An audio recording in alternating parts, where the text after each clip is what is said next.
अब अगर आप बात करते हैं ना सॉलिड्स की बात करते हैं कि सर सॉलिड्स जो हैं, सॉलिड्स में हमारे पास एक्चुअल में स्पेसिफिक हीट कैपेसिटी क्या है। तो सर सबसे पहले डेफिनेशन उसकी समझ लें।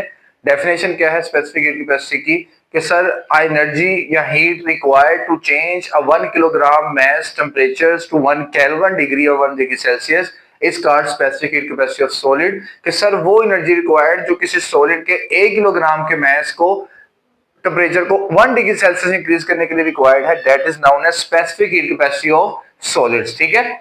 तो अब सॉलिड्स के अंदर आपके पास हमारे घरों में खास तौर पे अब आप ये चीज ऑब्जर्व करेंगे कि हमारे घरों में कौन सी ऐसी चीजें हैं जिनमें स्पेसिफिक हीट कैपेसिटी यूज हो रही है। ठीक है, ये आपने मुझे बताना है कि सर हमारे घर यूटेंसिल्स में कौन सी ऐसी चीजें हैं जिसमें एक्चुअल में जो है वो यूज हो रहा है, यूटिलाइजेशन हो रही है, किस चीज की यूटिलाइजेशन हो रही है, स्पेसिफिक हीट कैपेसिटी कहाँ यूटिलाइज हो रही है। और हम देखते हैं, बड़ा केयरफुली ऑब्जर्व करते हैं, जब हम चाय बना रहे होते हैं तो हम ये देखते हैं कि सर जो सॉसपैन है वो जल्दी गर्म हो गया, जबकि उसका जो हैंडल है जो कि लकड़ी का है वो जल्दी गर्म नहीं हुआ। तो अब दोनों के पीछे का रीजन क्या है कि सर वो जो आपके पास पैन है जिसमें कोई चीज बन रही है वो जल्दी हीट अप हो जाता है, और जो चीज जहां से आप उसको होल्ड करें वो जल्दी गर्म नहीं होती। दोनों के पीछे का रीजन क्या है, specific heat capacity of solids reason है। क्यों? आपको पता है कि सर वो तमाम कुकिंग की जो पॉट्स हैं वो तमाम के तमाम बनती है मेटल से। ठीक है। अब मेटल्स क्या करते हैं, मेटल्स की जो स्पेसिफिक हीट कैपेसिटी है वो बहुत कम होती है। बहुत कम का मतलब ये है मेटल्स को मिनिमम टेम्परेचर भी प्रोवाइड करते हैं तो ये अपनी टेम्परेचर को बढ़ा लेते हैं, जबकि नॉन मेटल्स जो हैं, नॉन मेटल्स को हीट अप करने के लिए high amount of energy required है, आपको हाई हीट रिक्वायर्ड है। ठीक है, इसलिए ये इतनी जल्दी गर्म नहीं होते हैं। तो आपसे पूछा जा सकता है कि sir why metals have low specific heat capacity and why non-metals have large specific heat capacity। तो रीजन ये है कि सर मेटल्स जो हैं एक्चुअली मेटल्स के अंदर फ्री इलेक्ट्रॉन्स होते हैं। फ्री इलेक्ट्रॉन्स की वजह से वो मिनिमम एनर्जी मिलने पे अपना टेम्परेचर चेंज कर लेते हैं, जबकि नॉन मेटल्स जो उनके अंदर फ्री इलेक्ट्रॉन्स नहीं होते हैं वो बाइंड होते हैं, जनरली तौर पे इंसुलेटर की तरह काम करते हैं। तो जब उनको हीट दी जाती है तो वो अपनी स्टेट को चेंज नहीं करते हैं। उसके पीछे रीजन क्या है, ये रीजन है कि उनको फिर हाई टेम्परेचर प्रोवाइड करना पड़ता है, जिसके बाद वो अपनी स्टेट को चेंज कर लेते हो। तो सिंपल सा क्वेश्चन आपसे पूछा जा सकता है मेटल्स के लिहाज से और नॉन मेटल्स के लिहाज से। तो इस तरह स्पेसिफिक हीट कैपेसिटी जो है सॉलिड्स पे डिपेंड करती है। और इसमें जो चीजें मैंने आपको बताई कि मेटल्स और नॉन मेटल्स किस तरह है, मतलब वुड है, रबड़ है, ये तमाम चीजें अगर हैं तो आप देखेंगे तो इनको गर्म करने के लिए बहुत ज्यादा टेम्परेचर चाहिए होता है, जबकि जो चीजें आपके पास कम है, मतलब मेटल्स की तरह है, वो बहुत जल्दी अपना टेम्परेचर चेंज कर लेती है। आप अपनी डेली लाइफ से मुझे जरूर एक एग्जांपल बताइएगा जिसमें आप ये दोनों चीजें देखते हैं कि सर एक ही बॉडी है लेकिन एक ही बॉडी के ऊपर दोनों पॉइंट्स यूज हो रहे हैं स्पेसिफिक हीट कैपेसिटी के, क्योंकि मटेरियल्स का डिफरेंस है। यहाँ पे मेटल्स हैं, यहाँ पे नॉन मेटल्स हैं। तो होपफुली आपको सॉलिड्स का पॉइंट समझ आप डिस्कस करते हैं। हाँ चल रहा है।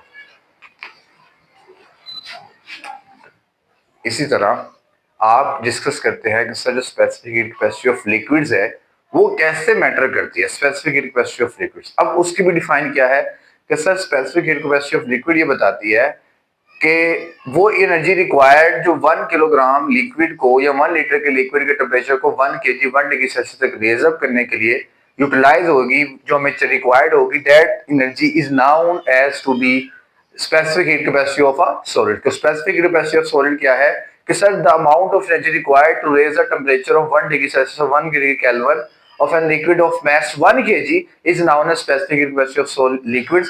सॉलिड्स और लिक्विड्स के अंदर जैसा आपने वर्ड चेंज कर देना, सॉलिड की डेफिनेशन में सॉलिड लिख देना, लिक्विड की डेफिनेशन में लिक्विड लिख देना। अब इसी तरह से लिक्विड्स के अंदर भी डिफरेंट टेम्परेचर्स के होते हैं, डिफरेंट ऑब्जेक्ट्स जो हैं, मटेरियल जो है वो डिफरेंट टेम्परेचर रखते हैं आपके पास। डिफरेंट टेम्परेचर का मतलब ये है कि उनकी स्पेसिफिक हीट कैपेसिटी डिफरेंट है। जैसे फॉर एग्जांपल पानी जो है, पानी की स्पेसिफिक हीट कैपेसिटी है 4200 जूल पर किलोग्राम पर केल्विन। पानी है जो ना बहुत ज्यादा high amount of specific energy रखता है पानी, वाटर जो है। जबकि जो आपके पास अदर लिक्विड्स है, अल्कोहल है, ईथर है, पेट्रोल है, ये तमाम जो है इनकी लो स्पेसिफिक हीट कैपेसिटी होती है। इसलिए अगर आप देखेंगे, अगर मैं पानी को एक हाथ में रखता हूं, एक हाथ में अल्कोहल को रखता हूं, तो who will be evaporate first? खुद बताएं। अगर एक तरफ पानी है, एक तरफ आपके पास अल्कोहल है, ईथर, ऐसा कोई टेम्परेचर है, तो सर इन दोनों में से जल्दी इवेपोरेट क्यों हो जाता है? इसके पीछे की रीजन ये है कि सर पानी जो है उसकी स्पेसिफिक कैपेसिटी ज्यादा है, उसको बहुत ज्यादा एनर्जी देंगे तो वो अपने मॉलिक्यूल्स की जो मूवमेंट है चेंज करेगा, जबकि अल्कोहल, ईथर, ये जो है इनकी लोअर स्पेसिफिक कैपेसिटी है, ये थोड़े से टेम्परेचर मिलने से बहुत ज्यादा अप चले जाते हैं। आपने मुझे एक एग्जांपल बतानी है कि कौन सी एग्जांपल आ सकती है इसमें, और जिसमें हम ये देखते हैं लोअर स्पेसिफिक कैपेसिटीज हैं, हायर स्पेसिफिक हीट कैपेसिटीज। तो ये एक्चुअल में जो हमारे पास है ना वाटर, एक्चुअल में वाटर की इतनी ज्यादा स्पेसिफिक कैपेसिटी जो है 4200 जाउल्स पर किलोग्राम पर केल्विन। ये जो पानी की स्पेसिफिक हीट कैपेसिटी है, इसी वजह से पानी as a natural stabiliser use होता है। आपको पता है, आपसे क्वेश्चन किया जा सकता है, एमसीक्यू के तौर पे आ सकता है कि sir which liquid is use as a natural stabiliser, temperature stabiliser, sorry, natural temperature stabiliser के तौर पे कौन सा लिक्विड यूज होता है? तो sir that is one water, 4200 joule पर किलोग्राम पर केल्विन स्पेसिफिक हीट कैपेसिटी रखने वाला, और कोई लिक्विड नहीं है जो इतनी ज्यादा स्पेसिफिक हीट कैपेसिटी रखे। यही रीजन है कि सर जब भी किसी चीज को कूल डाउन करना होता है, ठंडा करना होता है, तो हम पानी को यूटिलाइज करते हैं, वाटर को यूटिलाइज करते हैं। क्यों? इसकी ज्यादा स्पेसिफिक हीट कैपेसिटी है, इतनी ज्यादा स्पेसिफिक कैपेसिटी है कि हीट को बहुत जल्दी बहुत ज्यादा अपने अंदर अब्सॉर्ब कर सकता है। एक्चुअल में हीट कैपेसिटी का ये भी एक कॉन्सेप्ट है कि सर कौन मटेरियल कितनी हीट अपने अंदर अब्सॉर्ब कर सकता है और उसके बाद अपने स्टेट में चेंज कर ले, अपने टेम्परेचर्स में चेंज कर ले। तो यही रीजन है वाटर की कि as a water natural stabiliser, atmosphere stabiliser, climate stabiliser, मतलब टेम्परेचर को मॉडरेट रखने में पानी बहुत किरदार अदा करता है। आपके पास नेचुरली तौर पर टेम्परेचर्स को मॉडरेट रखने के लिए बहुत रोल प्ले करता है, जिसमें सबसे बड़ी एक एग्जांपल ऑटोमोबाइल इंजन्स की है। ठीक है, ऑटोमोबाइल इंजन्स के अंदर वाटर कैसे यूटिलाइज हो रहा होता है एज अ नेचुरल स्टेबलाइजर कि आपके इंजन को हीट अप नहीं होने देता है। ठीक है, अब उसकी कुछ वर्किंग है, वो वर्किंग को भी समझते हैं डायग्राम के साथ कि सर हाउ, कैसे पानी की जो लार्ज स्पेसिफिक कैपेसिटी है वो एज अ ऑटोमोबाइल इंजन हमारे लिए एक रोल प्ले कर रही है। ऑटोमोबाइल इंजन में ना पानी कैसे कूल डाउन होता है इंजन को, वो समझाया गया है यहाँ पे। अब डायग्राम समझते हैं ये वाली कूलिंग सिस्टम वाली कि सर कैसे एक्चुअल में ये हैपेंड होता है। अब देखो, सबसे पहला पॉइंट कहता है कि sir pump circulate through jackets around the engine cylinder where it absorb heat and this heat water then flows through the thermostat when it regulates its movement based on temperature and water is too hot, thermostat open. होता क्या है, ये जो cylinders नज़र आ रहे हैं, ये cylinders के अक्रॉस पानी मूव कर रहा होता है। पहले ये वाले एरिया में, ये वाले एरिया, ये सारे एरिया में पानी मूव कर रहा होता है पहले। अब पानी यहाँ मूव करता रहता है इंजन के अराउंड जैकेट्स में, संभलो, और वो ना इंजन की सारी हीट एब्जॉर्ब करता रहता है। लेकिन जब जाहिर सी बात है हीट ज़्यादा होती है पानी की, तो ये जो पानी है बहुत गर्म हो जाता है। ये जो एरो शो कर रहा है ये क्या पानी है एक्चुअल में ना। अब ये जो पानी इसका गर्म हो जाता है बहुत ज़्यादा, तो क्या करता है, ये थर्मोस्टेट जो ऊपर नज़र आ रहा है आपको, ये ओपन हो जाता है ऑटोमेटिक तौर पे जब पानी बहुत गर्म हो जाता है। अब थर्मोस्टेट क्या करता है, ओपन जब होता है, थर्मोस्टेट से जब पानी निकलता है तो ये निकल के जाता है रेडिएटर के अंदर। गाड़ियों के अंदर एक पार्ट होता है रेडिएटर।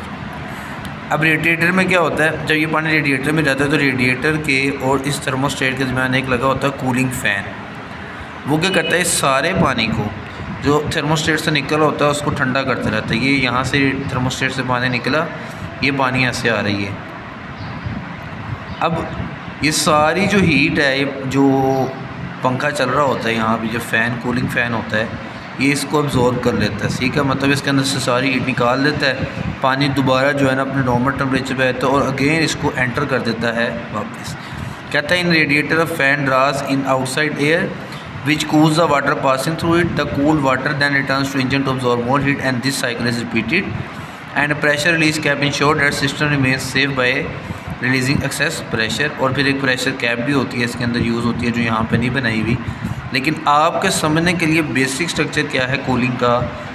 तो सर ये जो सिलेंडर्स हैं यहाँ पे, सिलेंडर के अराउंड जैकेट्स के अंदर, जैकेट समझ लें पाइप्स ही होते हैं छोटे छोटे, जहाँ पे पानी घूम रहा होता है यहाँ पे। ठीक है, यहाँ पे सारा पानी घूम रहा होता है, इंजन की हीट को ना अब्जॉर्ब कर रहा होता है, इंजन को ठंडा रख रहा होता है कि तू ठंडा रहा भाई। लेकिन जब पानी बहुत ज़्यादा गर्म हो जाता है, जाहिर सी बात है पानी की भी एक स्पेसिफिक लिमिट है, तो फिर पानी थर्मोस्टेट से ओपन होकर रेडिएटर में आ जाता है। और रेडिएटर में उसको क्या हेल्प मिलती है कि रेडिएटर के पीछे फ़ैन लगा होता है जो उसको जो पानी यहाँ से गुजर रहा होता है उसको ठंडा करता जाता है और फिर वापस पानी इसके अंदर चले जाता है। इस तरह ऑटोमोबाइल इंजन्स में ये कंप्लीट होता है प्रोसेस। ठीक है, बाकी आप इस टॉपिक को फिर भी डिटेल में पढ़िएगा, आपको मजीद समझ आ जाएगी। मिलते हैं नेक्स्ट वीडियो में, तब तक के लिए अपना बहुत सारा ख्याल रखिएगा। फी अमानिल्लाह।